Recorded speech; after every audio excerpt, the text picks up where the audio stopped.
안녕하십니까. 행복한 아침 이재용입니다. 안녕하세요. 정예인입니다. 새로운 한 주가 시작됐습니다. 오늘은 7월 4일 월요일이고요. 덥습니다. 날씨부터 알아보고 가겠습니다. 박소연 기상캐스터. 안녕하세요. 행복한 아침의 날씨 요정 박소연입니다. 지난밤 더위 때문에 잠 못 이룬 분들 많으시죠? 전국 곳곳에서 열대야가 나타나며 주말 내내 찜통더위가 기승을 부렸는데요. 요즘 이 폭염 때문에 기운 없는 분들 많으실 것 같습니다. 이럴 때일수록 건강관리 잘 해주셔야겠습니다. 네, 여름철 무더위 때문에 입맛 잃기 쉬운데 이럴수록 기력이 보충되는 음식 챙겨 드시면서 모두 건강 잘 챙기셔야 될 것 같습니다. 오늘 날씨 어떤지 전해주시죠. 네, 7월의 시작부터 더위가 심상치 않습니다. 전국 대부분 지역에 폭염특보가 내려진 가운데 온열 질환자도 많이 발생하고 있는데요. 오늘도 무더운 날씨가 예상됩니다. 제가 지금 서 있는 이곳 상암은 이른 시간인데도 덥고 습한 바람이 불고 있는데요. 오늘 나오실 때는 통풍이 잘 되는 시원한 옷차림과 낮 시간대에 야외 활동은 자제해 주시고 충분한 수분 섭취 통해서 온열 질환에 걸리지 않도록 대비 잘 해주셔야겠습니다. 대기 불안정으로 인해 오늘 낮부터는 내륙을 중심으로 소나기가 내리겠습니다. 소나기의 양은 최고 60mm 이상이 예상되며 벼락과 돌풍을 동반해 시설물 안전사고에 유의하셔야겠습니다. 태풍 에어리의 간접 영향으로 제주와 남쪽에는 내일까지 비 소식이 있습니다. 제주에 최고 60mm 이상, 남해안은 20mm가 예상됩니다.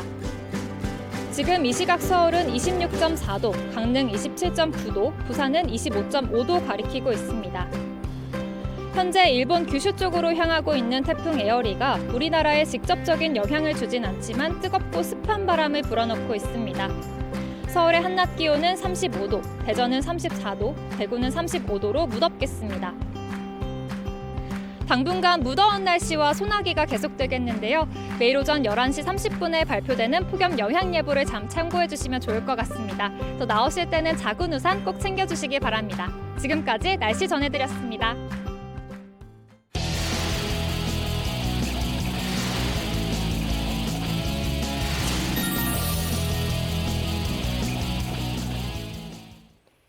네, 화제 이슈를 발빠르게 전해드리는 모닝 브리핑부터 시작하겠습니다. 허주연 변호사와 함께합니다. 어서 오세요. 안녕하세요. 네, 반갑습니다. 네, 첫 번째 이슈부터 시작하겠습니다. 네, 첫 번째 이슈. 아플 때 돈 받으면서 쉬는 상병수당제 오늘부터 시작입니다. 아프면 쉬는 문화 정착을 위한 상병수당제도의 시범 사업이 오늘부터 본격적으로 시작되는데요. 이 상병수당제도라고 하는 것은요, 이 근로자가 업무와 관련이 없는 부상이나 질병으로 인해서 경제활동이 어려워져서 어쩔 수 없이 일을 쉬게 됐을 때 최소한의 소득을 보전해주면서 치료에 집중할 수 있도록 도와주는 이 사회보장제도입니다. 제도가 잘 정착이 되면요, 코로나19 같이 집단 감염이 발생할 수 있는 감염병이 유행하는 시기에 근로자에게 휴무를 독려할 수 있게 되면서 직장 내의 집단 감염을 예방할 수 있다는 기대를 할 수 있습니다. 네, 상병수당 제도가 도입되면 소득 걱정 없이 휴식을 취할 수 있을 것 같은데요. 우선 이 제도가 어떻게 도입되게 된 거예요? 사건이 있었습니다. 2020년 5월에 한 물류센터 내에서 직원들이 코로나19 증상이 있었는데도 불구하고 쉴 수가 없어서 계속 출근하는 바람에 물류센터 내에서 코로나19가 감염이 확산돼서 집단 감염으로 번졌던 그런 네. 사례가 있었습니다. 네. 이때를 계기로 아프면 쉴 수 있는 권리에 대한 어떤 중요성이 부각되기 시작했고요. 같은 해 7월에 근로자와 사용자 또 정부가 사회적 협약을 체결을 하면서 본격적으로 이 상병수당 제도에 대해서 논의가 시작이 된 겁니다.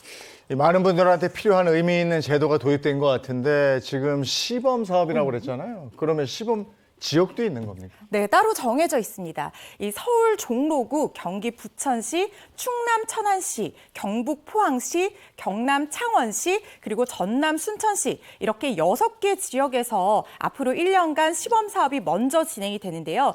이 6개 지역에 모두 같은 내용의 프로그램이 적용되는 거 아니고요. 이 총 3개의 모형으로 각기 달리 적용될 그런 예정입니다. 3개의 모형으로 나누는 기준은 4가지 정도로 요약해서 말씀드릴 수 있을 것 같은데 텐데요. 첫 번째는 입원 여부입니다. 모형 중에는 입원을 하는 경우에만 수당을 지급하는 모형이 따로 설정이 되어 있습니다. 두 번째 기준은 수당 지급 기간의 성격인데요. 근로활동 불가 기간, 그러니까 일을 할 수 없는 기간에 모두 수당을 지급하는 모형이 있는가 하면 의료기관을 실제로 이용한 경우에 그 일수만큼 일할 계산해서 수당을 지급하는 그런 모형도 있습니다. 세 번째는 대기 기간인데요. 휴무 시작일로부터 이 실제 수당 지급일까지 기간을 우리가 대기 기간이라고 부르는데 모형별로 이 대기 기간이 각각 다르게 설정이 되어 있습니다. 마지막으로는 보장 기간입니다. 보장 기간이라고 하는 것은 쉽게 말하면 이 실제로 최장 며칠까지 이 수당을 지급받을 수 있는지에 따라서 이 각각 프로그램마다 모형마다 다르게 설정이 되어 있거든요. 제가 말씀드린 이 기준들을 구별점으로 해서 각 모형마다 세부 내용이 달라지게 되는 겁니다. 보니까 수도권뿐만 아니라 전국 각지에서 진행이 되는데요. 왜 이렇게 다양한 지역에서 이 시범 사업을 진행하는 거예요?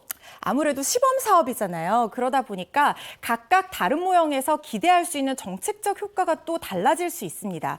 그래서 이 효과들을 비교하고 검토해 본 다음에 우리나라 실정에 가장 잘 맞는 제도를 연구해서 정착시키기 위해서 이렇게 6개 지역에서 3개 모형으로 나누어서 실시를 하게 되는 겁니다.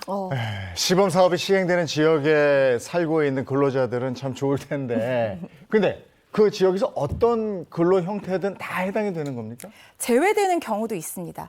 우선 지원 대상 같은 경우에는요. 시범 대상 지역 내에 거주하는 만 15세 이상, 만 65세 미만 취업 근로자가 적용이 되는데요. 일단은 받을 수 있는 대상부터 설명을 드릴게요. 일반 직장인, 그러니까 정규직 근로자 당연히 지원을 받을 수가 있고요. 비전형 근로자도 지원 대상에 포함될 수 있습니다. 예를 들면 자영업자라든가 고용보험에 가입된 예술인이라든가 특수고용노동자, 플랫폼 노동자 또는 일용직 근로자와 같은 형태의 근로자들도 이번에 수당을 지원받을 수가 있게 됐고요. 반면에 이 공무원이나 교직원은 수당 지원을 받을 수가 없습니다. 또 이 고용보험에서 제공되는 출산휴가급여나 육아휴직급여, 실업급여를 지원받은 근로자도 이 수당을 받을 수가 없고요. 여기에 더해서 산재보험 휴업급여를 받은 근로자, 기초생활보장제도 생계보장급여를 받은 근로자는 이 지원 대상에서 제한이 됩니다. 그리고 또 제가 아프면 받을 수 있는 제도다 이렇게 말씀을 드렸는데요. 질병의 유형이나 진단면에 특별한 제한이 있는 것은 아니지만 미용 목적을 위한 성형이나 출산과 관련된 진로 등을 받은 경우에는 이 상병수당에서 제외된다는 점도 유의하셔야겠습니다. 그럼 궁금한 게 이런 상병수당이 우리나라에서만 지원되는 제도인가요? 아닙니다. 이미 여러 국가에서 시행하고 있는 제도예요. 이 상병수당 제도라고 하는 것은 1883년에 독일에서 처음 도입된 제도입니다. 현재 경제협력개발기구, 그러니까 OECD에 가입된 38개 국가 중에 미국과 우리나라를 제외한 36개 국가에서 모두 시행을 하고 있는 제도고요. 보건복지부는 오는 2025년에 이 본격적으로 상병수당 제도의 본제도를 시행할 계획이라고 하는데요. 3년 동안 시범 단계를 거쳐서 이 기간 동안 데이터를 바탕으로 해서 우리나라에서 가장 잘 맞는 이 상병수당 제도를 설계하는 것이 이번 시범 사업의 목표입니다. 상병수당에 대한 취지는 잘 설명을 해주셨는데 네. 이제 우리가 당장 궁금한 것이 얼마냐? 얼마 지원받을 수 있냐 이거 아니겠습니까? 아무래도 그게 제일 궁금하실 텐데요. 최저임금의 60%가 지원이 된다고 합니다. 올해 기준으로 계산을 해보면 43,960원 이렇게 나오는데요. 올해 최저시급을 기준으로 계산한 결과이기 때문에 내년에는 또 구체적인 액수는 달라질 수가 있습니다. 그리고 또 한 가지, 건강보험공단 홈페이지에 가시면요. 의료기관, 이번에 시범사업에 참여하는 의료기관의 명단을 확인을 할 수가 있는데요. 수당을 신청하실 때는 이들 의료기관에서 발급한 진단서를 반드시 제출해야 한다고 합니다. 진단서 발급 비용이 나옵니다. 15,000원 정도 발생을 한다고 하는데요. 최종적으로 수급자로 확정이 되면 이 비용도 환급받으실 수 있습니다. 네, 상병수당 제도 도입으로 우리 근로자들이 아플 때도 안심하고 좀 쉴 수 있는 그런 길이 열렸으면 좋겠습니다. 두 번째 이슈 가겠습니다. 네, 두 번째 이슈, 집중호우의 채소값이 꿈틀, 농산물발 물가 충격입니다. 최근에 마트 가보신 분들 정말 장바구니 물가 무섭다는 거 체감하실 텐데요. 월급 빼고 다 올랐다라는 말이 나올 만큼 오르지 않은 품목이 없습니다. 그 와중에 농산물 값이 정말 눈에 띄게 올랐습니다. 가뭄에 장마까지 연이어 잇따르면서 상추 같은 잎 채소들은 전부 녹아버린 상태라고 하는데요. 이런 채소류 가격은 식탁 물가에 큰 영향을 주는 품목이기 때문에 올 여름 이 농산물발 물가 충격이 우려되는 상황입니다. 이 여파가 만만치 않을 것 같다는 생각이 듭니다. 우리 식탁 보면 반찬 중에 채소류가 꼭 하나씩은 들어가 있거든요. 그럼 대체 얼마나 오른 거예요? 네, 채널A에서 서울의 청과물 시장으로 직접 취재를 하러 나갔습니다. 한 채소 가게 사장의 말에 따르면요, 7월 2일 기준 이 적상추 4kg의 가격이 43,360원이라고 합니다. 지난해에는 2만 원이 채 되지 않았거든요. 무려 2배가 비싸진 겁니다. 실제로 농수산 유통 정보에 따르면 6월 30일 기준 봄배추 가격이요, 포기당 4,103원인데요. 1년 전 가격인 3,105원보다 1,000원 가까이 오른 상태입니다. 시금치는 더 심각합니다. 킬로그램당 1,986원을 기록하고 있는데요. 1년 전 가격이 7,764원에 불과했기 때문에 무려 3,000원 가까이 폭등한 상태입니다. 무와 깻잎 가격도 모두 올랐습니다. 야, 정말 너무 많이 올랐는데 채소값이 이렇게 천정부지로 오르는 이유는 뭡니까? 아무래도 날씨 영향이 큰 것 같습니다. 지난 30일 농림축산식품부에서요, 여름철 주요 채소류 공급 전망과 대책을 발표했는데요. 여기에 따르면 기온 상승으로 인해서 저온성 작물의 생장이 굉장히 느려진 상태에서 장마가 지속되면서 일조량이 감소해서 더욱더 생장이 느려진 상태라고 합니다. 그렇게 되면 노지 채소 같은 경우에는 이 생산량이 줄어들 수밖에 없고 자연스럽게 생산비가 증가해서 이 비용 증가, 그러니까 이 가격 증가로 이어질 수밖에 없다, 이렇게 전망을 한 건데요. 최근 우리나라에 극심한 가뭄이 이어지고 장마가 이어졌고 여기에 더해서 폭염이 작년보다 16일 정도 일찍 시작이 된 상태입니다. 이러한 기후적 영향들이 한꺼번에 겹치게 되면서 이 채소류들이 잘 자라기 어려운 환경이 됐고요. 결국에는 가격 상승으로 이어지게 된 겁니다. 네, 근데 이제 문제는 채소값이 이렇게 오르면서 다른 품목들도 줄줄이 영향을 받을 수 있기 때문일 텐데요. 이렇게 상황이 펼쳐진다면 정부가 좀 나서서 채소값을 잡아야 되는 게 아닌가요? 맞습니다. 이 농림축산식품부에서는요, 기상재해 때문에 일어날 무와 배추의 공급이 불안정해질 것에 대비해서 배추 6,000톤, 무 2,000톤을 예비 물량으로 비축해둔 상태라고 합니다. 시장에서 무와 배추의 수급이 불안정해지면 이 물량을 풀어서 공급을 하겠다라는 계획인데요. 이 밖에 이 장마나 폭염에 따라서 배추 모종이 유실되거나 또 이 고사할 경우가 있습니다. 여기에 대비해서 배추 예비묘 130만 주도 준비 중이라고 합니다. 기상재해로 인한 농가의 피해를 예방하고 또 최소화하면서 이 지원을 강화하겠다, 이렇게 밝힌 상황입니다. 참 정말 모든 게 다 오르고 있습니다. 가스, 전기 등등. 근데 내가 어디다 투자해놨는데 그거는 자꾸 손실나고 내 월급은 오르지 않고 답답한 상황이 계속되고 있는데. 자, 다음 이슈 전해주시죠. 네, 세 번째 이슈, 도심의 러브버그 대거 출현입니다. 서울 일부 지역과 경기 고양시를 중심으로 러브버그라고 불리는 이 벌레떼들이 출몰해서 사람들이 불편을 겪고 있습니다. 어제 각종 온라인 커뮤니티에서 서울 은평구와 서대문구를 비롯해서 수도권 서북부 지역을 중심으로 러브버그가 출몰해서 너무 불편하다, 이렇게 호소하는 글들이 잇따라 올라왔는데요. 방충망에 40-50마리 정도 붙어 있는데 정말 미치겠다. 거리나 건물 복도에 바글바글해서 너무 싫다, 이런 글들도 올라왔고요. 심지어 벌레를 잡아주면 살해를 해드리겠다라는 글도 올라온 상태입니다. 러브버그, 직역하면 사랑벌레거든요. 이름 자체는 되게 귀여운데 정확히 러브버그가 어떤 벌레인 거죠? 이름은 되게 예쁘죠. 네. 러브버그의 정식 명칭은요, 플리시아 니악티카입니다. 1cm가 채 되지 않는 파리과의 곤충이라고 하는데요. 중앙 아메리카와 미국 남동부 해안 지역에서 주로 서식하는 곤충이라고 합니다. 왜 이런 별명이 붙었냐면요, 이 곤충은 짝짓기를 하는 동안은 물론이고요, 평소에 날아다닐 때도 암수가 붙어서 날아다녀서 사랑벌레, 러브버그, 이런 별명으로 불린다고 하는데요. 은평구청에 따르면 이 러브버그가 해충이 아니라 익충이라고 합니다. 진드기를 박멸하고 환경을 정화하는 데 도움을 주는 곤충이라고 하는데요. 독성이 없고 사람을 물지는 않지만 생김새가 다소 혐오스럽고 사람을 보면 날아드는 습성이 있고 이 때로 지어서 다니는 그런 습성들 때문에 때문에 다소 불편함을 주고 있는 겁니다. 혐오곤충이라는 거죠. 이게 혐오곤충. 보기 네. 싫다 네, 이건데. 해충은 네, 네. 아니고 혐오곤충이에요. 아니 근데 이게 왜 이렇게 갑작스럽게 늘어나는 거예요? 구체적인 이유는 아직 확인이 되지 않았는데요. 아무래도 장마철로 인한 습한 날씨 때문에 이렇게 증가한 것으로 파악이 되고 있는 상황입니다. 러브버그는 습한 날씨에 산에서 인접한 지역에서 주로 발견되는 곤충인데요. 원래는 건조한 날씨나 햇볕에 의해서 자연적으로 사멸하는 경우가 많습니다. 그런데 올해 6월 말에 이 수도권에 장마가 지속이 됐잖아요. 근데 이게 바로 러브버그의 번식기와 겹치게 된 겁니다. 그래서 개체 수가 자연스럽게 줄어들지 못한 것으로 보이는데요. 여기에 더해서 이 비가 내릴 때는 해충약을 뿌리는 게 효과가 크지 않다고 합니다. 그래서 관계기관에서 이 제때에 방역을 하지 못한 것도 원인 중에 하나로 지목이 되고 있습니다. 네, 러브버그 때문에 구청이나 또 보건소에 민원이 폭주하고 있다는 얘기 들었습니다. 맞습니다. 실제로 이 러브버그가 자주 출몰하는 지역의 구청이나 주민센터에서는 정말 이 민원이 폭주해서 업무에 지장을 받을 정도라고 하는데요. 전문가들은 그래도 파리과 곤충인 만큼 피레스로이드계 살충제, 그러니까 우리가 가정에서 흔히 볼 수 있는 모기약이나 파리약이라고 생각하시면 쉽습니다.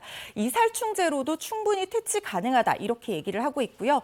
보건소 관계자도 이 각 가정에서 파리약이나 모기약을 이용해서 퇴치를 할 수가 있고 가급적이면 어두운 색깔의 의상을 입거나 야간에는 커튼을 내려서 빛을 차단하는 것도 굉장히 도움이 될 수 있다 이렇게 얘기를 하고 있습니다. 예, 알겠습니다. 오늘 모닝 브리핑은 여기까지 하겠습니다. 허주연 변호사 고맙습니다. 고맙습니다.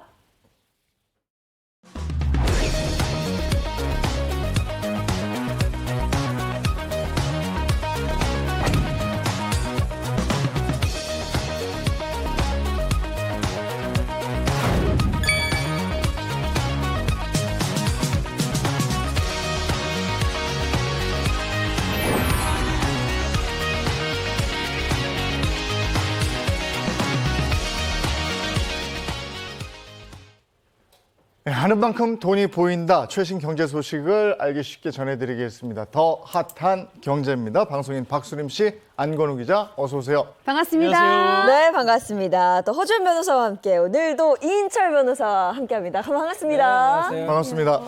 오늘 준비한 소식 뭐부터 갈까요, 안건우 기자? 네, 여러분 요즘 삼고 시대 이런 얘기 엄청 많이 나오죠. 쓰리고가 아니고요? 쓰리고가 아니고 삼고. 삼고? 네, 네. 삼고. 이게 네. 뭐냐면요, 요즘 고환율, 고물가, 고금리 이 세 가지 악재가 겹친 게 바로 삼고 시대입니다.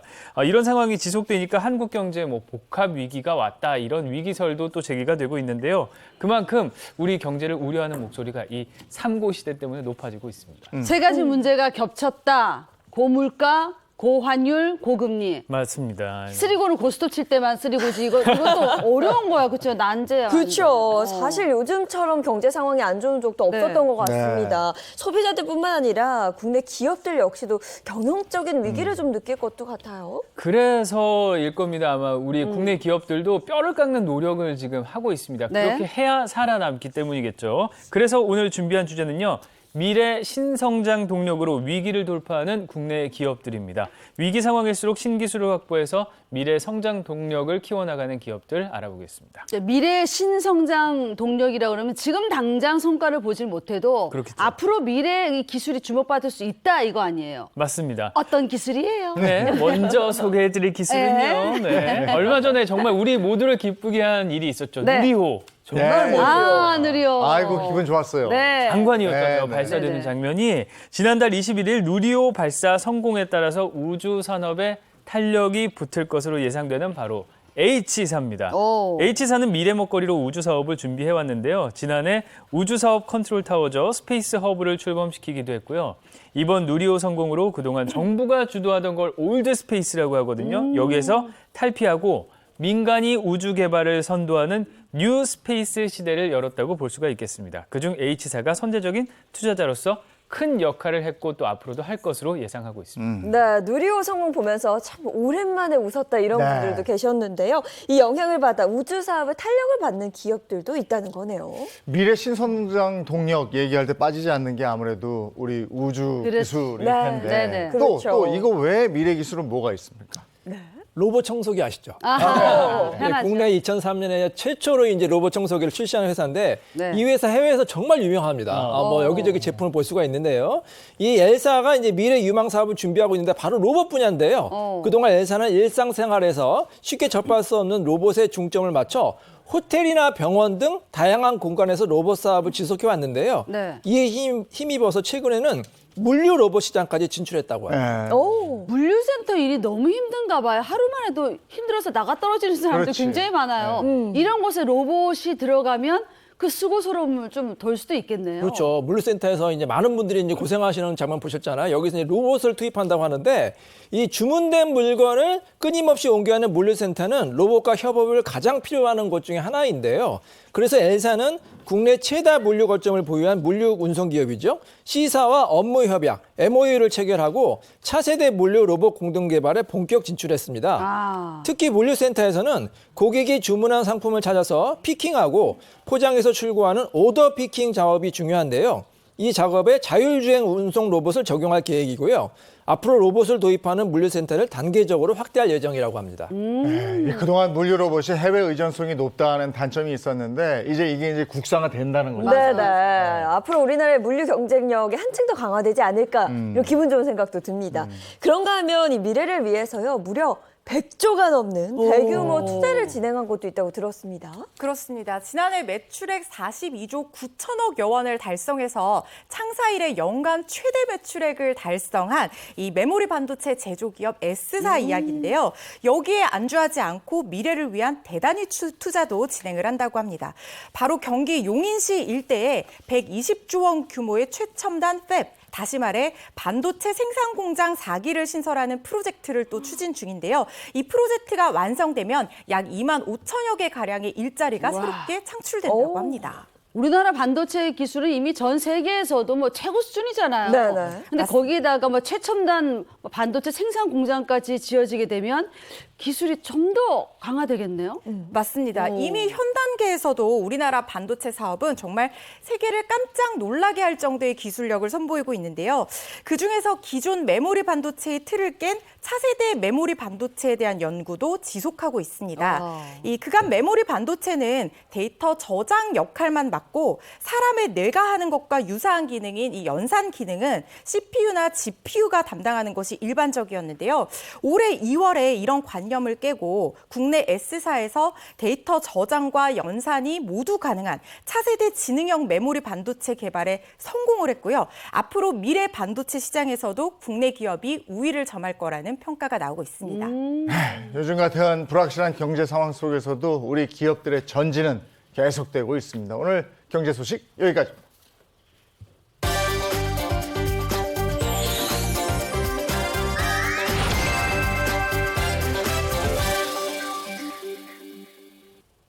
네, 이번에 자동차 관련 얘기 나누겠습니다. 안건우 기자 어떤 겁니까? 네, 최근 온라인을 달군 핫한 영상들 준비했습니다. 네. 먼저 첫 번째 차차차 클릭 영상은 죽을 뻔했는데 수리비 달라입니다. 죽을 뻔했는데 수리비를 달라요. 네. 무슨 일이었을까요? 한 운전자가 고속도로를 운전하다가 목숨의 위협을 느낄 만큼 아찔한 사고를 당했는데요.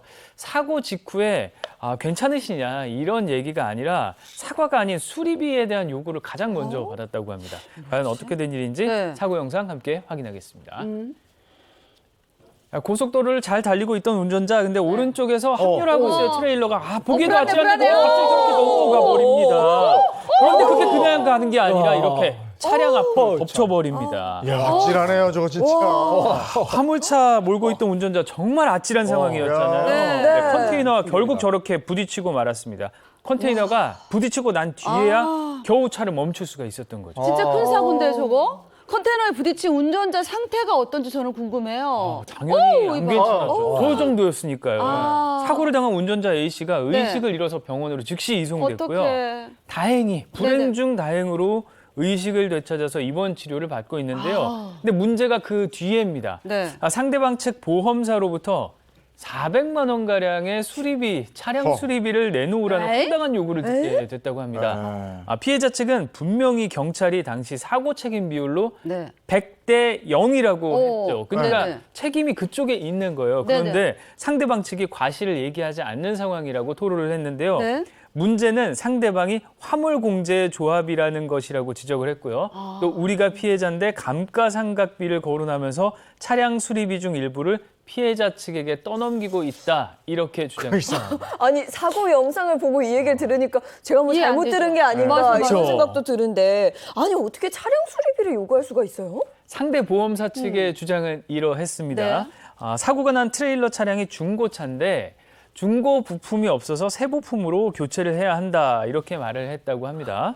또 새 부품을 가져다가 교체하면 차값이 또 올라가니까 여기에 따른 400만 원을 운전자 A씨가 좀 부담하시라 이렇게 주장했다는 겁니다. 진짜 황당한데. 아니 그죠? 이렇게 어. 황당한 사고를 당한 것도 억울한데 네. 지금 그리고 차를 트레일러에 부댄 거 아니에요? 차에 부댄 건 아니잖아. 그렇죠. 근데 차 수리비를 내라는 거 이것도 좀 그렇고. 어. 그래서 누리꾼들은 뭐라 그래요? 일단 저 네. 보시기에도 결박이 제대로 안 된 것 같이 정말 네. 아찔한 그렇게 보이죠, 상황이었잖아요. 당연히. 네. 네. 그래서 사고를 낸 트레일러 차주가 결박을 제대로 하지 않은 점 누리꾼들이 지적을 했습니다. 만약 피해 차량이 승용차였다면 운전자 숨졌을지도 모른다. 그렇네요. 잠재적 네. 살인행위 아니냐 이런 분노를 표했고요. 또 일각에선 피해 차량에게 수리비를 부담시키려 했다는 피해자 측의 주장에 화물공제조합의 행태를 비판을 하기도 했습니다. 또 논란이 계속되는 만큼 경찰이 이번 사고에 대해서 네. 원인을 면밀하게 조사를 하고 있습니다. 그렇게 저런 상황에서 저한테 상대 차 수리비까지 내라 그러면 저는 상당히 진짜 네, 황당하죠. 네. 이건 뭐 법으로 가야죠, 뭐. 네. 여러분 이제 교통사고가 나면은 나는 잘못이 없는 것 같은데 오히려 가해 차량이 막 돈을 내놔라 이렇게 막무가내로 요구하는 경우 있잖아요. 그때 딱 한마디만 하세요. 뭐라고? 법대로 합시다. 아. 법대로 하시면 돼요. 자, 경찰이 네. 이제 밝혔는데 책임 비율을 100대 0으로 지금 조사가 되고 있거든요. 네. 100대 0이라는 건 내 과실이 하나도 없다는 거예요. 네. 근데 여러분 상식적으로 생각해 보세요. 잘못이 없는 사람이 책임을 져야 될까요? 말이 안 아니죠. 되죠. 아니죠. 법치주의 국가에서 있을 수 없는 일입니다. 네. 그래서 정말로 내 과실이 0 하나도 없다면 내가 책임질 이유가 없고요. 만약에 나의 과실이 한 10% 정도 있다. 뭐 그럴 네. 수 있잖아요. 네. 그러면 이렇게 돼요. 내가 예를 들어서 피해 배상을 100만 원 받을 게 있으면 10%만 공제하고 90만 원만 받으면 됩니다. 오히려 내가 물어줘야 되는 건 이런 거의 있다고 이제 볼 수가 없고요. 오히려 이 트레일러 기사가 이 중과실이 있거든요. 왜냐하면 컨테이너를 고정하지 않은 과실이 있기 때문에 맞아. 형사 책임을 질 수 있기 때문에 네. 이렇게 피해자가 억울한 일을 당하지 않을 경우에는 한마디만 하시면 된다. 법대로 합시다. 법대로 이렇게 하세요. 하시면 되겠습니다. 법대로 하세요. 법대로 합시다. 아니, 지금 네. 저 화면은 누가 봐도 자명하잖아요. 아이, 그럼요. 그렇죠. 근데 우리가 네. 운전하다 보면 갑자기 불쑥 나와가지고 탁 쓰러지고 되는데 뭐 이러면. 몇 대 몇 막 이런 거 있잖아요. 아 나는 억울해 죽겠는데. 어. 아 이런 것도 다 좀 해결이 됐으면 좋겠는데 무조건 요즘에 몇 대 몇이더라고요. 자 다음 영상 가겠습니다. 네. 다음 영상은 몇 대 몇일까요? 이번에 소개해드릴 영상 공포의 드리블입니다. 드리블? 또 뭐예요? 도로 위에서 뜻밖의 메시 드리블을 한 차량이 있었다고 예? 하는데요. 이것 때문에 상대방 운전자가 환호는 고사하고 아주 공포를 느끼는 상황이었다고 합니다. 대체 어떤 일이었는지 영상 함께 보시죠. 네. 자, 경기도 군포시의 한 도로입니다. 자, 차량이 지나가고 있는데 후방 카메라요. 저기 갑자기 차량이 막 들이받아요. 아니에요? 그래서 뭐 지금 드리블하는 밀고 건가요? 들어오는 공 차는 어머, 건가요? 어머. 계속 이렇게 터널 밑으로 막 들이받으면서 갑니다. 운전자가 이게 뭐냐고 소리를 치는데요. 이렇게 계속 그냥 들이받으면서 갑니다. 아찔하게 이게 뭐지? 터널을 그대로 밀고 나가는 중인데 터널을 겨우 나가고 나서야 그제서야 차량이 멀어지기 시작합니다. 이렇게 덤프트럭이 차량을 드리블하는 아찔한 상황이 아니 온라인에서 화제가 됐습니다. 오르막길 뭐 이렇게 사람 밀어주는 것도 아니고 그러니까요. 차를 왜 이렇게 승용차를 이렇게 막 밀면서 드리블하면서 왜 간 거예요? 도대체 저 왜 너무 그런 황당하죠, 거예요? 진짜. 네. 그래서 운전자가 갓길에 차를 대고 네. 화물차 운전자에게 그 이유를 직접 들었다고 해요. 네. 화물차 운전자가 헛웃음을 보이면서 차고가 높아서 못 봤다. 진짜 미안하다라고 얘기하면서 웬일이야? 털어놨다고 합니다. 또 이런 일이 처음이라면서 정말 미안하다고 재차 사과를 했다는데요. 승용차 운전자는 하늘이 도와서 그랬지. 다행히 큰 사고로 이어지진 않았다. 모든 화물차 운전자 좀 경각심으로 운전해달라. 그렇죠. 이런 맞아, 마음에 맞아. 영상을 제보했다고 합니다. 아니 저것도 공포인데요. 그쵸. 누가 화물차가 내 뒤를 저렇게 막 그냥 밀듯이 느낌이 없어. 부대가지고 미인 거 아니야? 네네. 네네. 야 계속 이거 근데 밀려가는데. 이게 속도가 있고 이랬으면은 이거 제어가 안 될 텐데. 네, 얼마나 그 상황이 좀 무서웠을까요? 맞아요. 터널 지나면서 계속 꽤 긴 시간 밀고 갔었거든요. 근데 실제로 차로 변경할 때 화물차가 뭐 이렇게 볼 수 없는, 너무 높아서 볼 수 없는 그런 상황이 있나요? 네, 맞습니다. 화물차가 차선을 처음 변경할 때 옆차를 보지 못했다라고 하면 계속 못 봤을 가능성이 있어요. 왜냐하면 화물차 차고가 굉장히 높잖아요. 네. 그래서 원거리의 시야 확보에는 굉장히 유리한데 근거리 시야 확보에는 반대로 취약합니다. 사각지대가 그만큼 넓다는 얘기고요. 네. 그렇기 때문에 운전자가 각별히 주의를 해서 핸들을 꺾어서 차선을 변경할 때는 보조 거울 같은 것들을 살펴봐서 차가 있는지 확인을 해야 되고요. 일반 승용차 운전자 같은 경우에도 내가 혹시나 사물차의 사각지대 안에 들어갈 것 같다라는 생각이 들면 브레이크를 밟기보다는 차라리 경우에 따라서는 이 엑셀을 밟아서 운전자에게 나의 존재를 알리는 것도 좀 도움이 될 수 있습니다. 요즘 경유값이 너무 올라서 화물차 기사님들 너무 힘드시잖아요. 정말 도로 위에서 조심하셔야 돼. 안전 주의하셔야지 큰 사고로 이어지지 않습니다. 예. 네. 아니 실제로 화물차의 사각지대로 인해서 사고 나고 이런 경우가 왕왕 있지 않습니까? 지난 2월에 부산 광안대교에서 그런 일이 있었어요. 그 아찔한 네네. 영상 제가 준비했거든요. 함께 보시죠.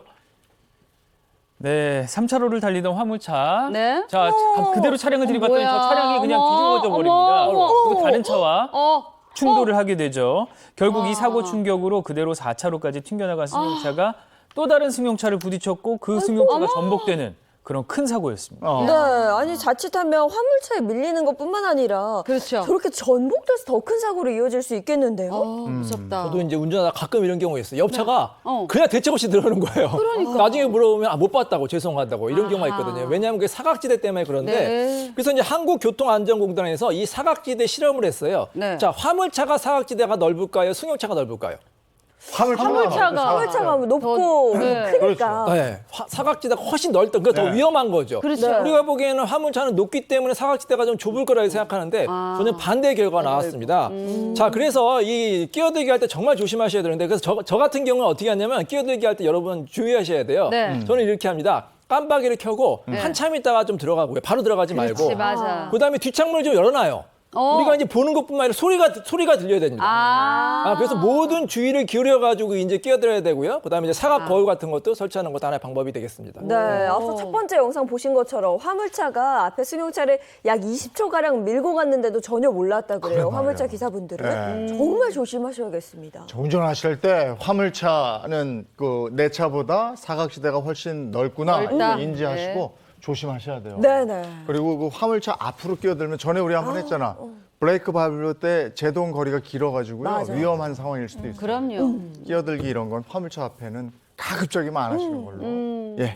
자, 다음 영상은요. 네, 다음 주제는 이것 떨어졌어요, 수류탄 떨어졌어요입니다. 우리나라에서? 네네, 수류탄이 폭발하는 것과 같은 장면이 도로 위에서 일어났다는데요. 함께 보시죠. 자, 부산 방향 남해 고속도로입니다. 차량 앞에서 뭔가 터져요. 그리고 갑자기 연기 휩싸이죠. 자, 이게 뭘까요? 하마터면 사고가 날 뻔한 위험한 순간이었는데요. 아유, 떨어졌다, 다른 게 진짜. 아니라 고속도로에 소화기가 터지면서 분말가루가 사방으로 뿜어져 나옵니다. 저게 그러니까 수류탄이 아니라 소화기였다 이거죠? 근데 그렇습니다. 소화기가 왜 저기서 갑자기 떨어져 나오죠?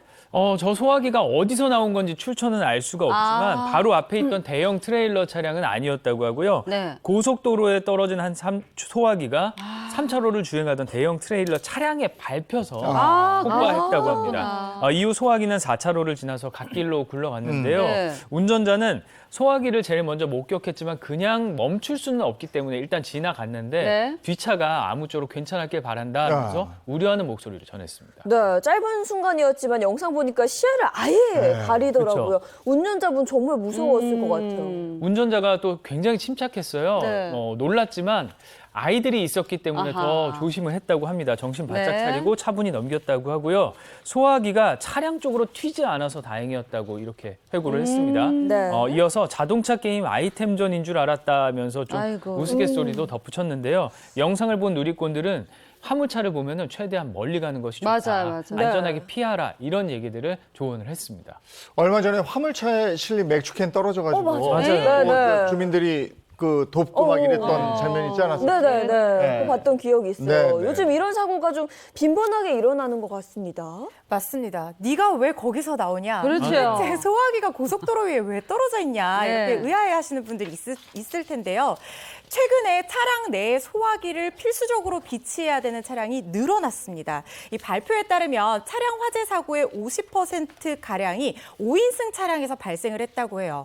원래는 이 소화기가 7인승 이상 차량에만 필수적으로 비치하게 됐는데 이런 조사 결과 때문에 2020년 관련법이 개정이 돼서요. 5인승 이상 차량에도 소화기를 필수적으로 비치하도록 그렇게 됐습니다. 유예 기간을 둬서 2024년 12월부터는 5인승 이상 차량의 소화기 비치가 더 이상 선택이 아닌 필수가 될 예정인데요.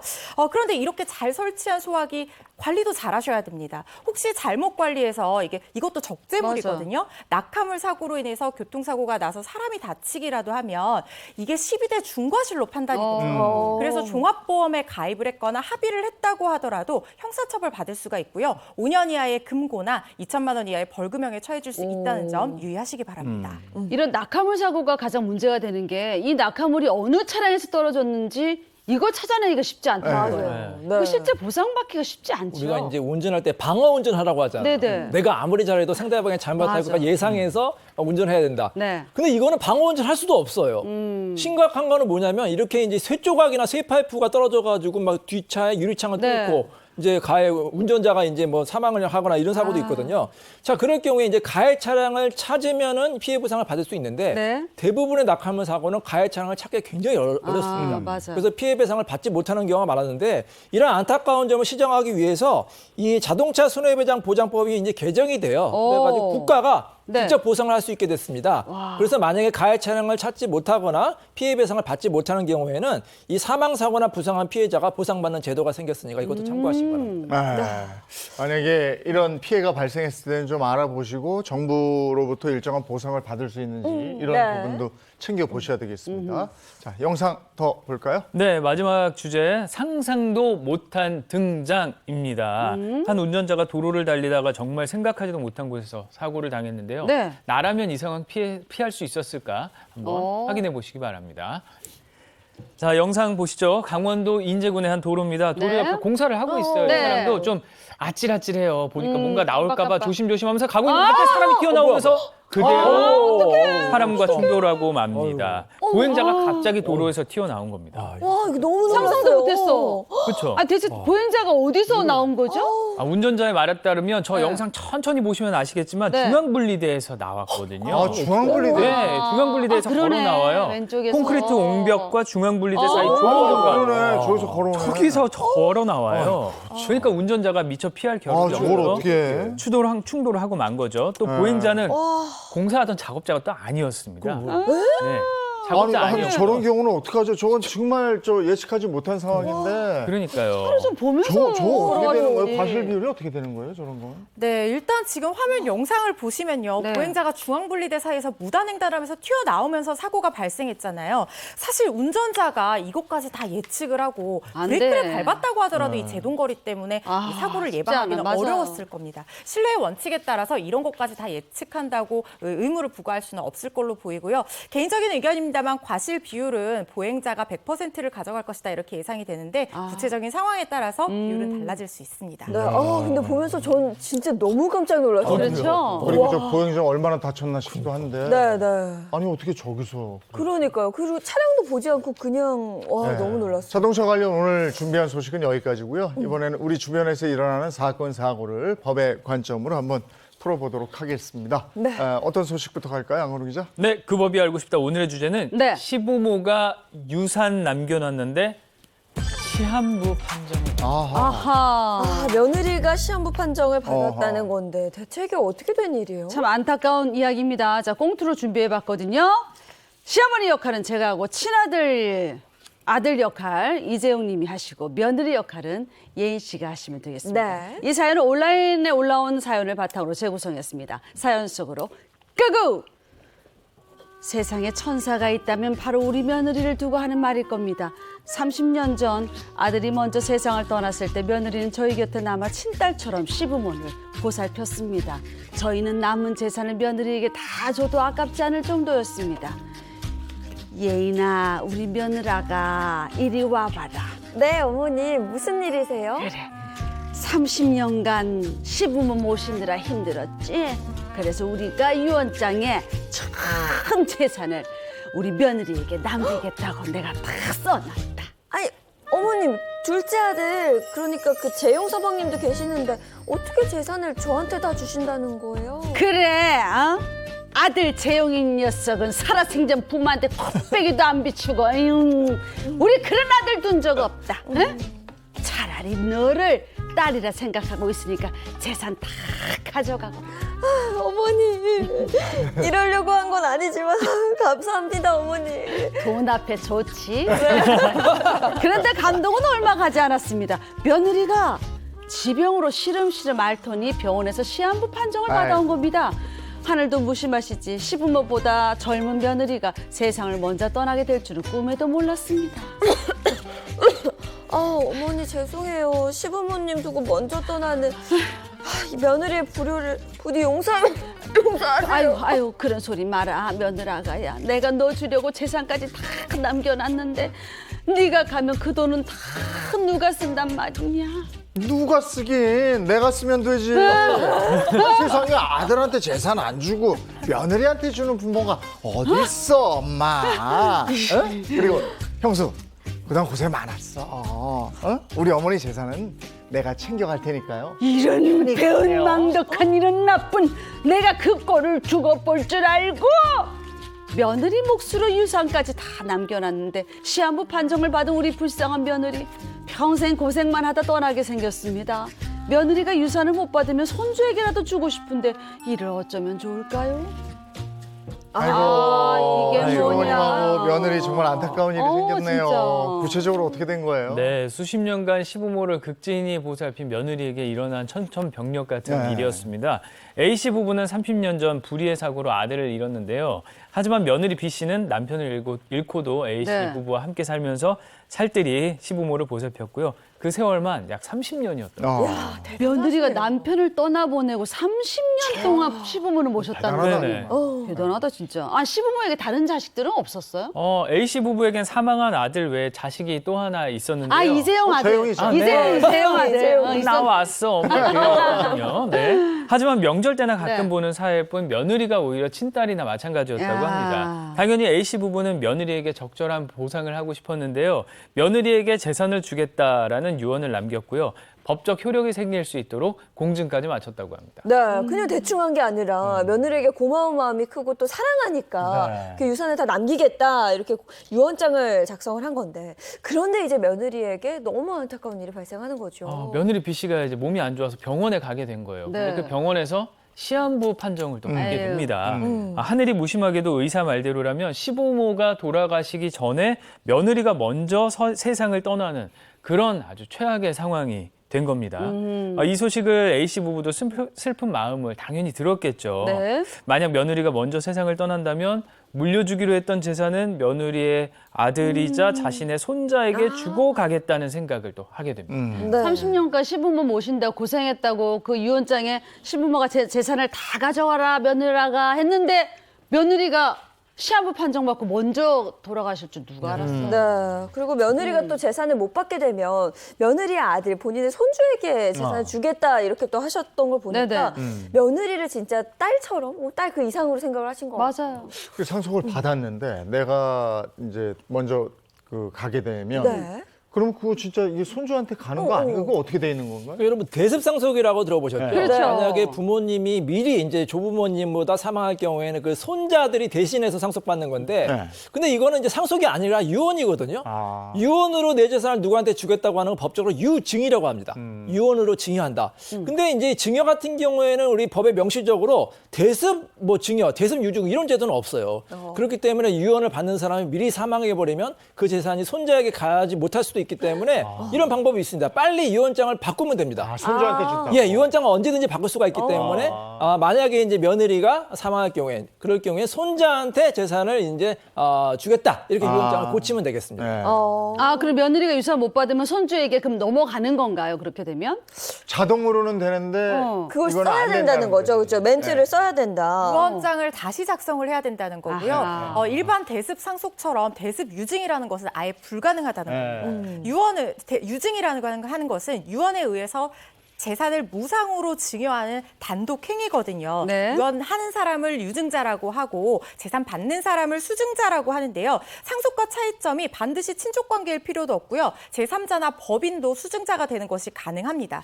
근데 상속은 대습 상속이 있잖아요. 그러니까 먼저 사망하면은 뭐 배우자나 직계 비속이 받을 수가 있는데 유증은 말씀드린 것처럼 그런 제도가 일절 없고요. 이 사례 같은 경우에도 유언 후에 공증까지 했다 하더라도 결국에는 며느리가 먼저 사망을 하게 되면 이 유증 자체가 효력을 잃게 됩니다. 네. 그러면 이인철 변호사님 이야기했던 것처럼 유언장을 고쳐야 되는데 고치기 전에 만약에 며느리가 사망을 했어요. 그러면 어떻게 되는 거예요? 그러면 대습상속이 되는데 그럼 대습상속이 되면 손자가 다 가져가느냐? 그게 아닙니다. 대습상속은 일반 상속과 마찬가지로 다른 자녀들하고 같이 갖는 거예요. 그러니까 손자 입장에서는 작은 아버지, 또 다른 이제 딸이 있으면 그 딸하고 같이 나눠야 되는 거예요. 그러니까 상속받을 몫이 확 준다는 거죠. 그러면 이제 좀 억울할 수가 있잖아요. 그리고 또 하나의 팁을 드리면 우리나라 법은 효자를 우대하는 그런 기여분 제도가 있거든요. 그래서 예를 들어서 뭐 장남, 자기 아버지가 더 많이 효도했으면 그 효도한 걸 적극적으로 입증하면 더 상속을 받을 수 있는 제도도 있으니까 이것도 참고하시기 바랍니다. 네. 부모가 근데 그 재산을 손주에게 다 물려줬다. 근데 남은 자녀들이 있었다. 네네. 네.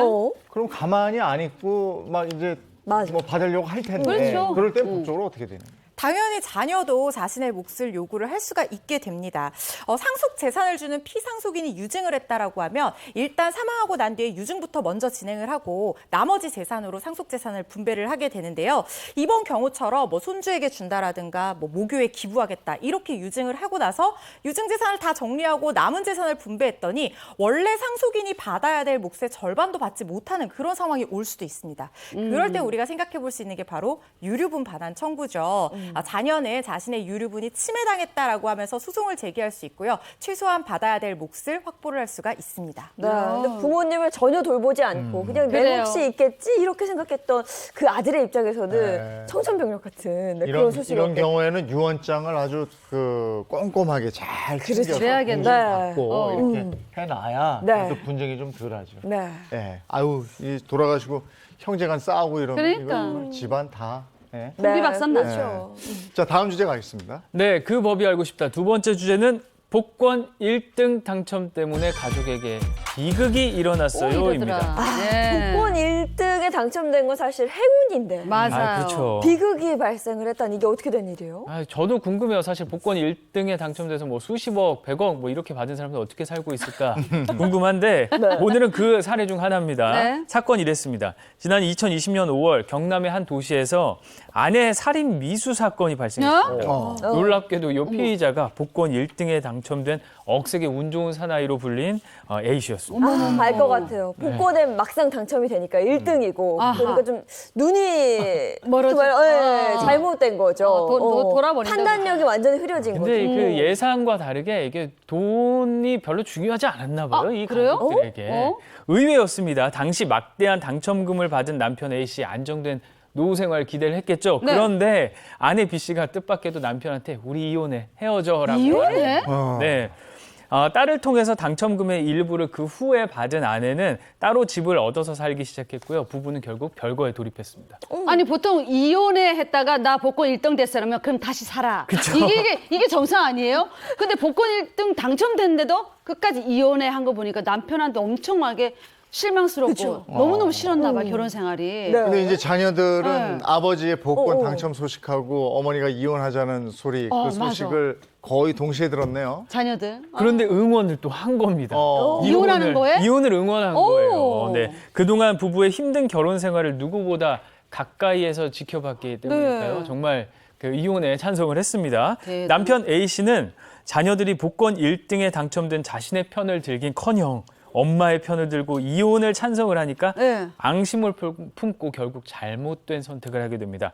함께 살고 있던 자녀들을 뭐 흉기로 위협하기도 하고 밧줄로 자녀를 묶고 방에 웬일이야. 감금하는 정말 끔찍한 아이고. 짓을 저지르게 됩니다. 네. 아니 자녀들이 엄마 편을 좀 들었다 그래서 이게 아버지로서 할 행동은 전혀 아니죠. 그러니까 아내가 집을 나가 있는 상황이었기 때문에 애들한테 한 행동을 모르는 거 아니에요. 그 남편의 행동을 보니까 아내의 안전도 좀 걱정이 되는데요. 걱정돼요. 네, 네. 예상대로였습니다. 남편 A 씨의 다음 표적이 아내 B 씨였고요. 남편은 별거 중인 아내의 집을 찾아가서 다른 사람을 통해서 아내를 밖으로 불러낸 다음에 흉기로 아내를 수차례 공격했습니다. 아이고.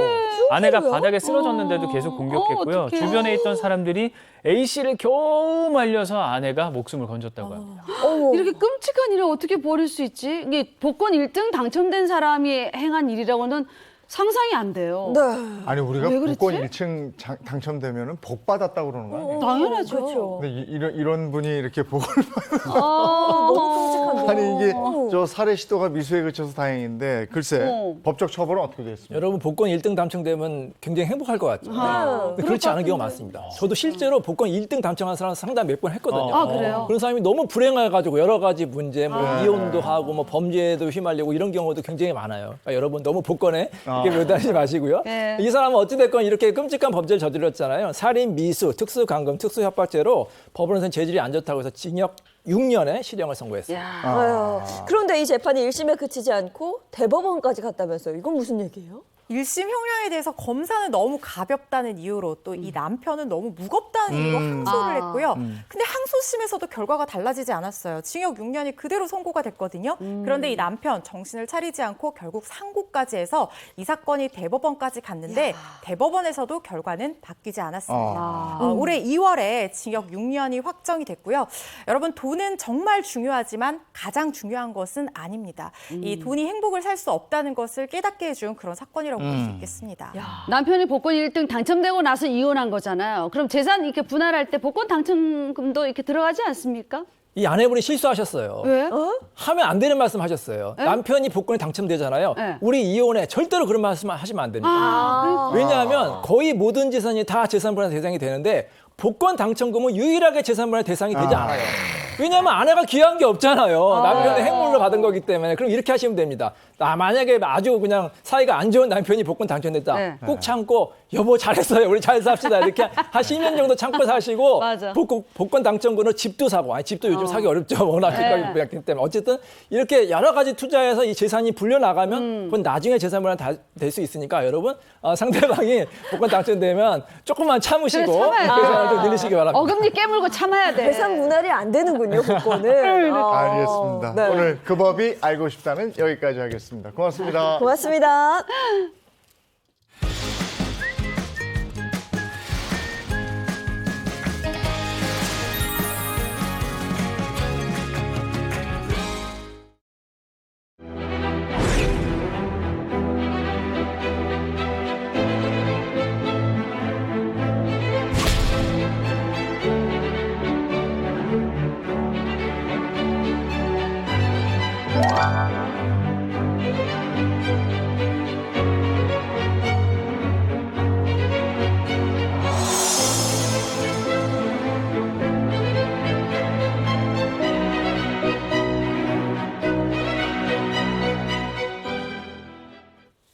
살면서 겪게 되는 모든 고민을 속 시원하게 해결해드리는 용한 상담소. 네, 오늘은 용한 상담소가 이혼 상담소 이렇게 됐습니다. 네, 이름이 바뀌었네요. 네, 오늘 인철 변호사가 저 상담을 진행해 주실 텐데 네. 어떤 느낌이십니까? 뭐 그냥 평상시에 사무실에서 상담한다 이렇게 생각하시도록 하겠습니다. 여러분도 편한 마음으로 한번 지켜봐 주시기 바랍니다. 네. 그 인철 변호사님 궁금한 게 그 변호 상담을 원하시는 분들 어떻게 상담을 해야 되는지 그 절차도 궁금해하지만 네. 비용이 어느 정도 되는지 굉장히 네. 궁금해하거든요. 궁금해요, 진짜로. 네, 그리고 일이 더 커지기 전에 빨리 또 상담을 해야 된다 이런 얘기도 있던데 어때요? 네. 뭐 사실 저도 이제 무료 상담을 좀 해드리고 싶은데 네. 사실 변협에서는 이제 무료 상담은 좀 지양하고 법적이면 좀 비용을 좀 받아라 이렇게 해서 이제 비용을 네. 받고 있는데 근데 여러분 이제 상담 비용은 그렇게 많지가 않아요. 한 몇만 원 정도만 받을 수가 있고요. 아무리 비싸도 한 10만 원 이하로 받을 수 있는데 그래요?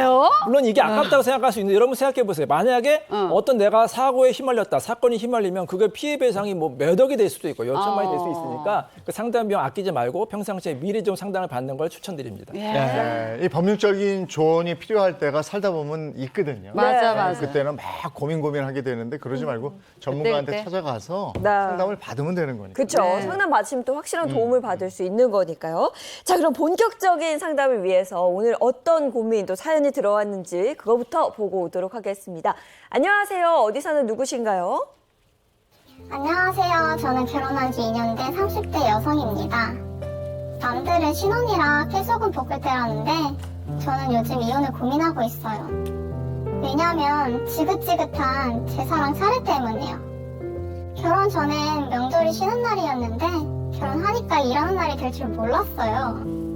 툭하면 시어머니께서 며느라 너도 보고 배워야지 하면서 상 차리는 걸 시키고요.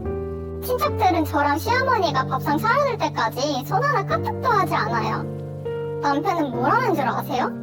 명절이 끽해봐야 2번인데 1년에 딱 2번만 참아주면 안 될까? 하면서 저보고 참으래요. 근데 명절이 지나니까 또 제사가 오네요? 알고 보니 남편이 5대 독자에 장손이라 1년에 제사만 15번이래요.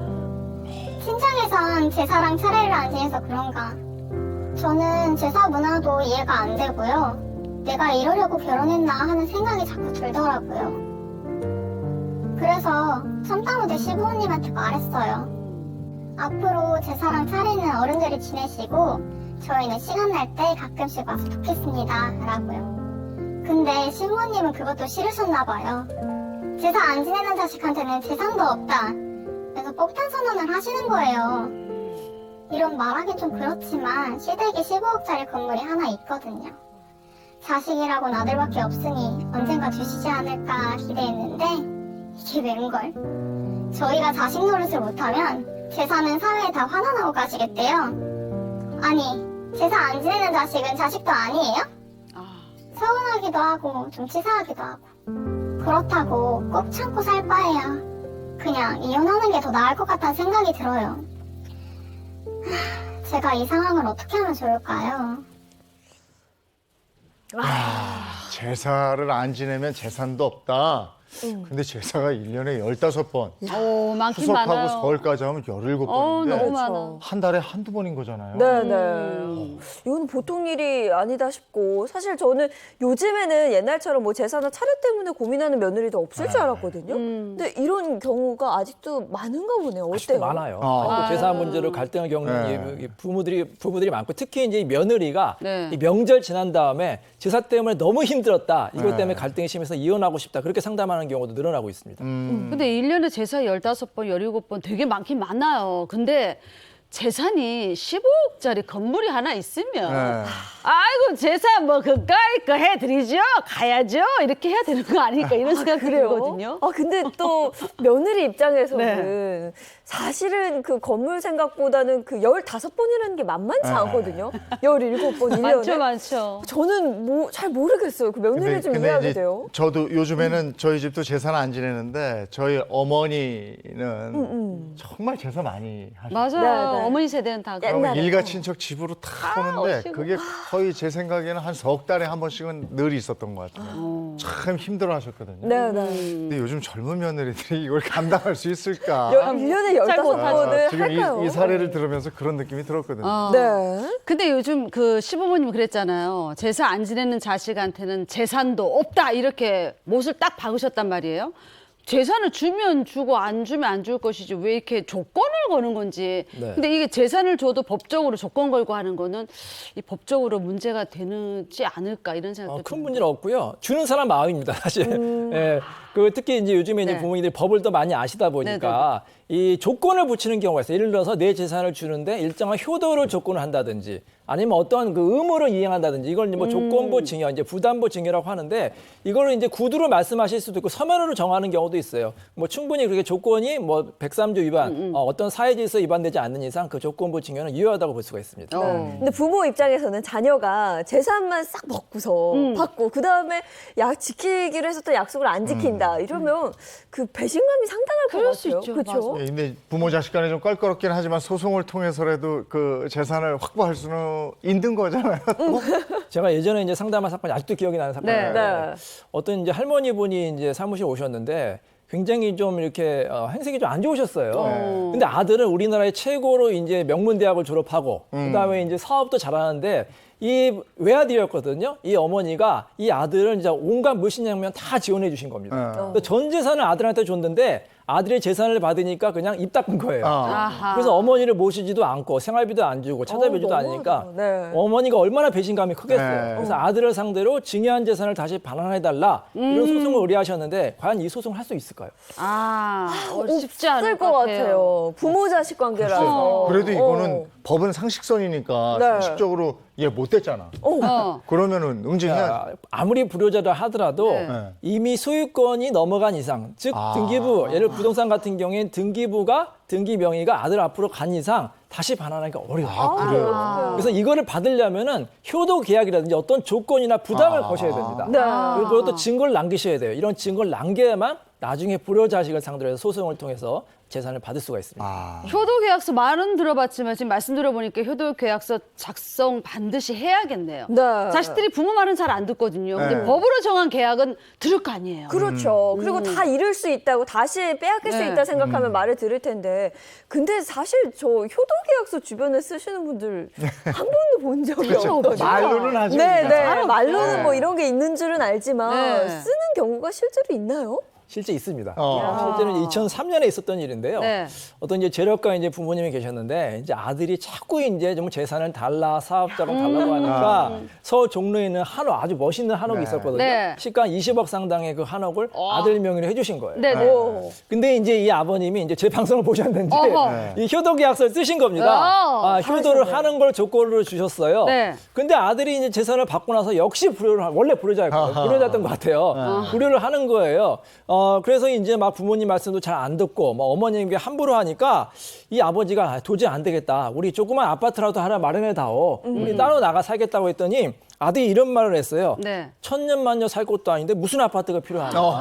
마음대로 해보시지 이런 막말을 하니까 아버지가 얼마나 화가 났겠습니까? 그래서 이 아들을 상대로 소송을 했거든요. 자, 이 재판에서 아버지가 승소할 수 있었던 게 바로 효도계약서를 받았기 때문에 잘하셨네. 효도계약서에 분명하게 아들의 효도를 해라 이런 이야. 조건을 증여한다는 게 있기 때문에 이 효도계약서를 제출해서 아버지가 승소한 그런 사건이 있었습니다. 네. 그 오늘 사연 속에 그 시부모님도 이 사실을 아셨다면 애미야 우리 효도 계약서 작성하자 이러셨을 텐데. 네. 근데 이 며느리가 사연 보낸 거니까 계약서 쓰는 게 이게 조언이 그렇게 되지는 않을 것 같아요. 여긴 제사가 해결돼요. 제 네, 생각에 맞아요. 아무래도 며느리는 재산은 지내지 않고 재산은 물려받을 수 있는 그 방법을 맞아. 가장 좀 궁금해하지 않을까 이런 생각 드네요. 아, 이거 제사 15번에서 한 6번으로 줄이면 안 돼요. 그러니까 반 정도 줄이고 자, 방법을 한번 디스카운트 찾아보자. 들어갑시다. 네. 제사 안 지내면 재산 안 준다는 시댁, 며느리에게 내리는 특급 조언은 뭘까요?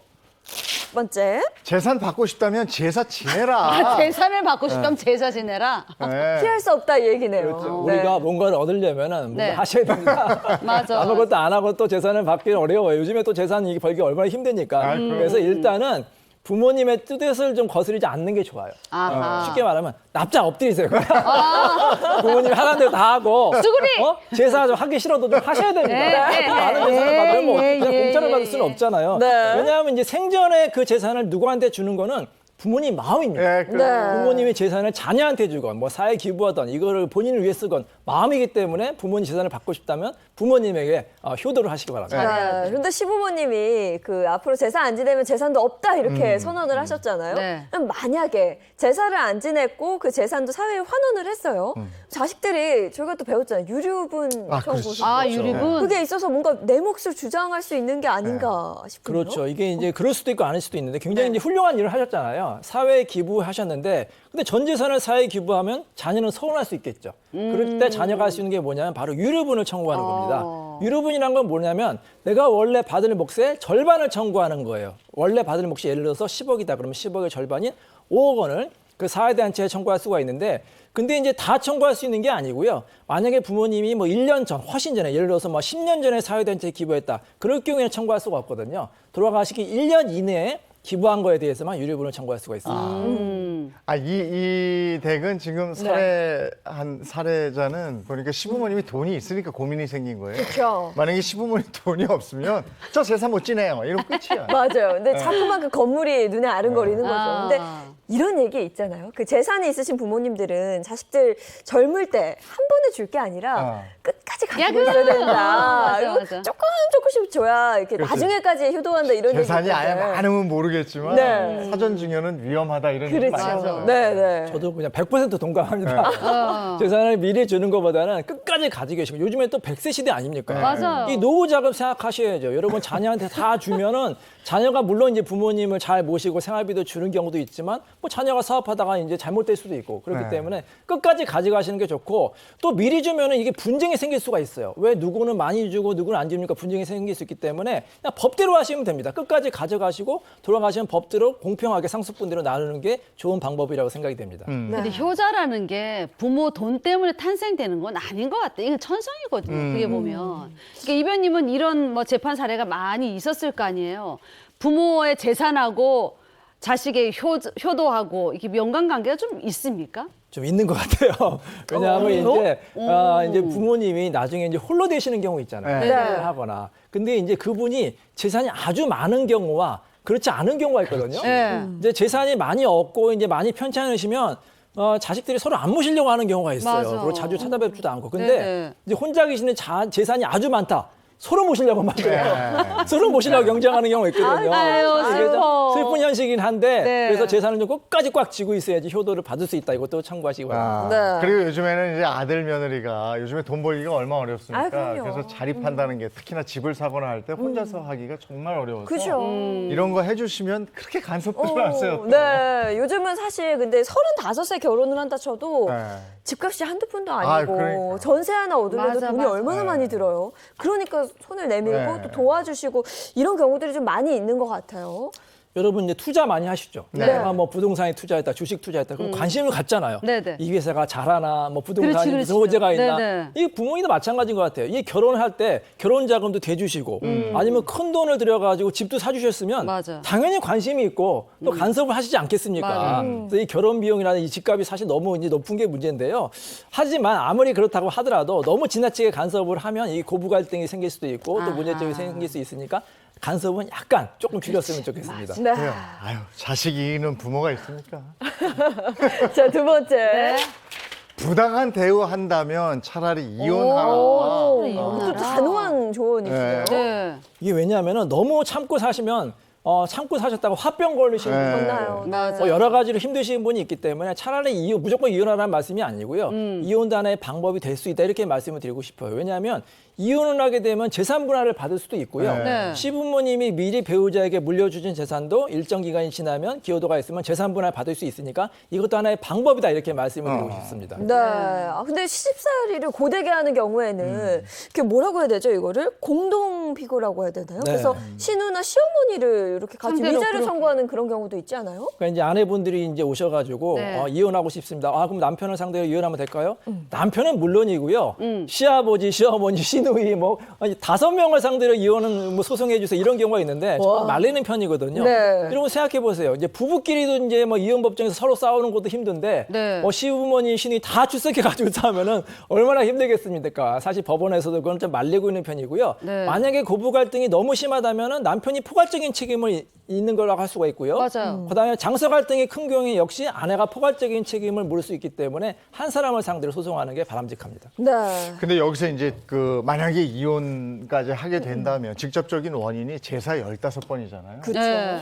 그 제사 처음에 몰랐을 거 아니에요. 결혼 들어갔어요. 네. 이거는 어떻게 해야 되는지. 아니 근데 저는 한 가지 그게 남편은 알고 있었을 거 아니에요. 본인의 근데 집안에 제사가 많다는 거. 우리가 이제 연애하고 결혼하자고 약속하고 이럴 때 뭐 이런저런 하는데 우리 집이 제사가 15번이고 근데 그걸 미리 고지해야 되지 해야 않을까? 되나? 아니 해야죠. 아니 그걸 요즘 굳이 할까? 친구들은 해요. 아니 안 제사를 하면 지낸다, 그거 아니다. 아, 그래? 그 사기 결혼이 아닐까 싶은데. 맞아. 그거 고지해야 돼. 그걸 해야 되나 그럼? 물론 네. 이제 제사를 지내는 걸 좋아하는 사람도 있을 수가 있겠죠. 네네. 근데 이제 요즘에 특히 이제 젊은 분들은 이제 좀 부담스러워 하니까 네네. 결혼 전에 물어보는 경우가 있어요. 특히 장남인 경우에. 뭐 당신네 집안 제사 지냅니까? 그러면 이제 결혼하기 위해서 속이는 경우가 있죠. 우리 집안 제사 없어. 제사 있어도 뭐 간단하게 되기 때문에 안 와도 돼. 이렇게 이제 분명히 믿고서 했는데 웬걸 뭐 제사가 뭐 1년에 12번도 많다 그러면 속은 기분이 들잖아요. 그렇죠. 근데 그것만 가지고 뭐 혼인 취소나 이혼 사유를 하기는 좀 부족해요. 왜냐하면 나중에 내가 언제 그랬어 발뺌하는 경우가 있기 때문에 네. 정말로 그게 중요하다면 한 가지 방법이 있어요. 문서화하세요. 문서. 미리 약속을 하는 거예요. 네. 혼전에 미리 계약서라든지 네. 뭐 아니면 간단하게 약속을 받는 거예요. 그래서 절대로 제사를 안 하겠다. 뭐 제사를 한다라도 일주일에 뭐 아니 뭐 1년에 뭐 한 2번 이내로 하겠다. 이렇게 문서화로 약속하면은 나중에 이제 그거를 주장할 수도 있고요. 또 이게 하나의 약속이 되기 때문에 다짐이 될 수가 있거든요. 네. 그러니까 이것도 하나에 참고하시기 바랍니다. 저 아는 며느리 입장에서는 그렇게 했어. 그냥 이렇게 내가 집안에 들어왔는데 네네. 이 집 조상들 제사 지내는데 내가 다 해야 되잖아, 준비는. 당황스럽죠. 네. 그렇죠. 근데 요즘에 이런 말이 있잖아요. 효도도 셀프다. 아, 상대방이 셀프다. 너무 힘들어하는 제사 강요하지 마시고 네. 각자 집안의 각자 효도는 본인이 스스로 하는 것도 하나 생각해 보시기 바랍니다. 그래요. 효도합시다. 효도합시다. 네, 이걸 어떻게 해야 되나. 예, 오늘 용한 상담소, 이혼 상담소로 꾸며봤습니다. 고맙습니다. 고맙습니다. 아, 요즘에 워낙에 더우니까 아침에 일어나면 상쾌한 게 아니고 약간 찝찝해요. 맞아요. 그리고 워낙 폭염 때문에 숨쉬기 힘들다, 건강 잃기 쉽다 이런 얘기도 많은데요. 이럴 때 또 덥다 그래서 에어컨 많이 틀면 냉방병도 걸리기도 합니다. 건강 잘 챙기시기 바랍니다. 좋은 하루 보내시고요. 저희는 내일 아침 7시 30분에 돌아오겠습니다. 행복한 아침, 행복한 하루 되십시오. 고맙습니다. 고맙습니다.